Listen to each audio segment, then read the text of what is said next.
अंदर, अपने हृदय के अंदर बसने दो। इसका एक बड़ा महत्व है। मैंने आपको पहले भी बताया, व्यवस्था की ये बातें, व्यवस्था की ये पुस्तक, व्यवस्था का ये ग्रंथ, विधान की ये पुस्तक तेरे हृदय से हटने न पाए। यही वचन में है, वचन को अपने हृदय में बसने दो। व्यवस्था की पुस्तक तेरे चित्त से हटने न पाए। दिन रात इस पर ध्यान कर, दिन रात इस पर मनन कर, दिन रात इस पर अध्ययन कर, दिन रात इस पर इसका ख्याल कर, इसमें लिखी हुई बातों पर मनन कर। यदि तू ऐसा करता रहेगा तो इसमें लिखी हुई बातें तेरा साथ देती रहेगी और तेरे पास अच्छी सफलता होगी।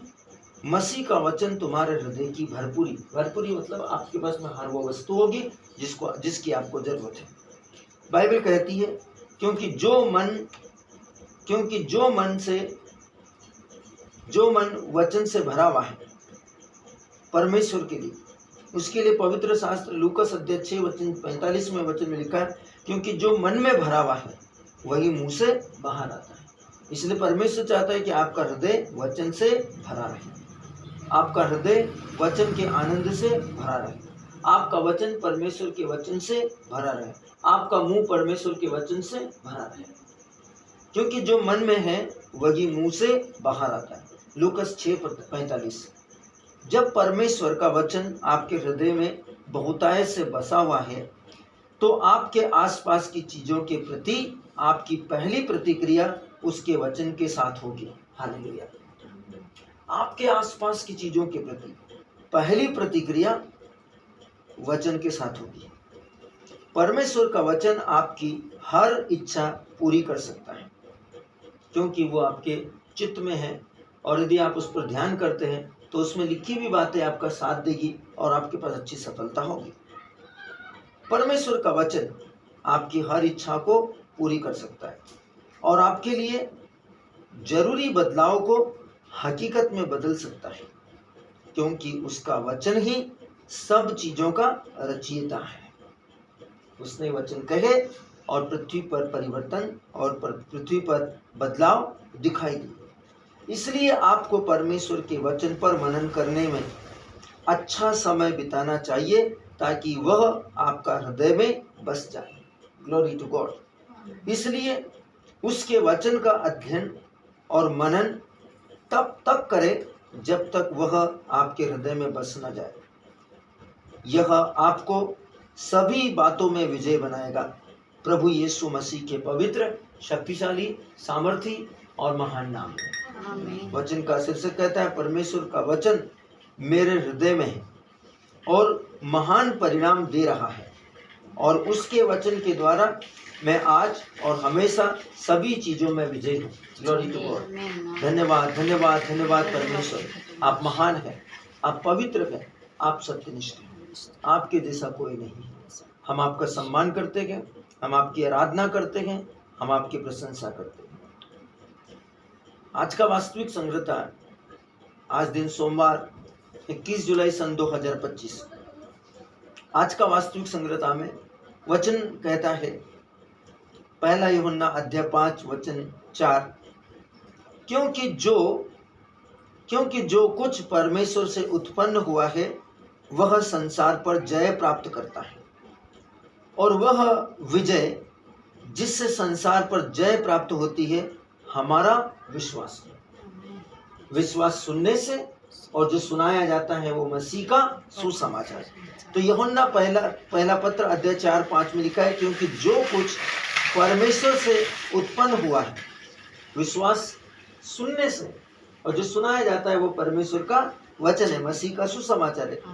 क्योंकि मसीह ईश्वर से उत्पन्न है। उसने कहा, मैं पिता से आया हूँ, जो कुछ मैं कहता हूँ मेरे नहीं बल्कि पिता के, उस पिता के शब्द हैं जिसने मुझे भेजा है, क्योंकि मैं और पिता एक हूँ।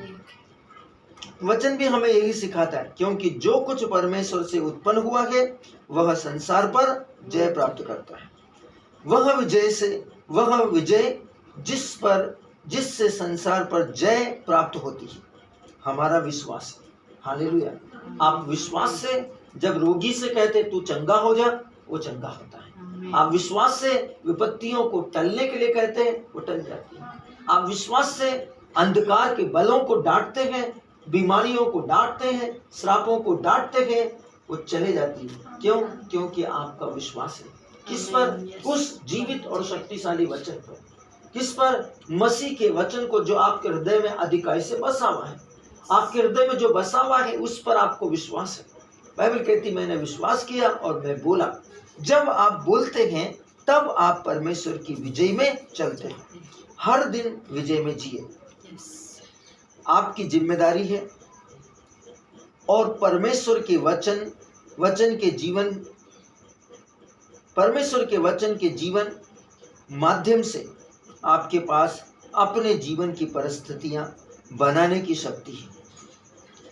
बचपन में आपके माता पिता आपके जीवन की परिस्थितियों के लिए जिम्मेदार थे।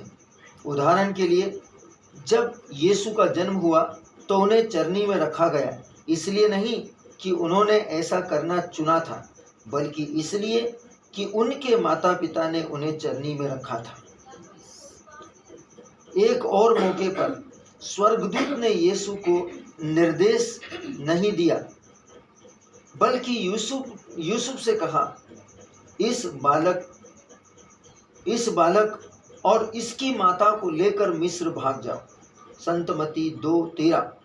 यीशु ने यह निर्णय नहीं लिया उन्हें तो बस एक शिशु की तरह गोद में उठा लिया गया था, और बड़े होते हुए भी वे यूसुफ और अपनी माता मरियम के अधीन रहे।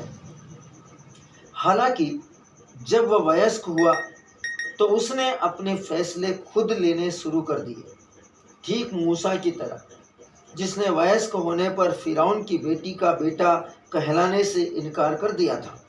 इब्रानी अध्याय 11:24। उसी तरह आपको भी उस मुकाम पर पहुंचना होगा जहां पर आप निर्णय लें और परिस्थितियों का निर्धारण करें। Glory to God. परमेश्वर चाहते हैं कि आप एक ऐसे विश्वास के जीवन को जिए जहां पर आप निर्णय लें और परिस्थितियों को बदल दें। अपने जीवन का निर्धारण आपके अपने हाथ में है। चाहे कुछ भी हो, विजयी जीवन जीने का चुनाव करें। यह निश्चय करें कि आप अपने जीवन के हर स्तर पर और आप अपने हर काम में सफल होंगे। जीवन के हर स्तर में और अपने हर काम में आप सफल होंगे, क्योंकि यही वह जीवन है जो आपको मसीह यीशु में दिया गया है। अपने परिवेश को यह तय करने न दे कि आप कैसे जीते। आप इस दुनिया की अर्थव्यवस्था के शिकार नहीं हो सकते। इस दुनिया के हालात या हालातों की परिस्थितियों के आप बंधन में या अधिकार में नहीं आ सकते। आप अब्राहम के वंश हैं, आप उसके वंशज हैं, उसकी धन्य आशीषों के वारिस हैं, जो सदैव विजेता है। दूसरा कुरिन्थी अध्याय 2:14 कहता है, आप परमेश्वर का धन्यवाद हो जो हमें मसीह में सदा जयवंत करता है और अपने ज्ञान की सुगंध हमारे द्वारा हर जगह प्रकट करता है। हम अपनी पहली और शुरुआती आयत या श्लोक में पढ़ते हैं, क्योंकि जो कुछ परमेश्वर से उत्पन्न हुआ है वह संसार पर जय प्राप्त करता है। आप परमेश्वर से उत्पन्न हुए हैं और आपने संसार पर जय प्राप्त की है। बाइबल कहती है कि आपके हृदय में इस बात के लिए सवाल आ सकता है कि हम तो अपने माता और पिता से उत्पन्न हुए, लेकिन बाइबल हमें सिखाती है कि जिस दिन आपने मसीह में बपतिस्मा लिया, उसी दिन आपका अपना पुराना माता पिता से प्राप्त जीवन यीशु के साथ क्रूस पर चढ़ाया जा चुका। और जब आपने यीशु में बपतिस्मा लिया, विश्वास में आप परमेश्वर के वचन में बपतिस्मा के द्वारा एक नया प्राणी बन गए, तब आप फिर से पुनः सृष्टित मानवीय आत्मा बन गए, जिसका आपके अतीत के साथ में कोई रिश्ता नहीं है। आप कोई अतीत नहीं है। अब आप जो है वह एक पुनः सृष्टित मानवीय आत्मा है। आप परमेश्वर का धन्यवाद हो जो हमें मसीह में सदा जयवंत करता है क्योंकि हम उसमें हैं, इसलिए मसीह जयवंत है तो हम भी उसकी विजय के साथ उसमें जयवंत हैं।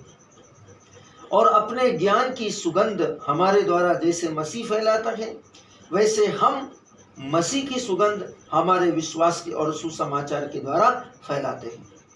हम अपनी पहली आयत में यही पढ़ते हैं, अपनी आरंभिक श्लोक में यही पढ़ते हैं, क्योंकि जो कुछ परमेश्वर से उत्पन्न हुआ है वह संसार पर जय प्राप्त करता है। बपतिस्मा के द्वारा अब हम मसीह से उत्पन्न हैं, हम पर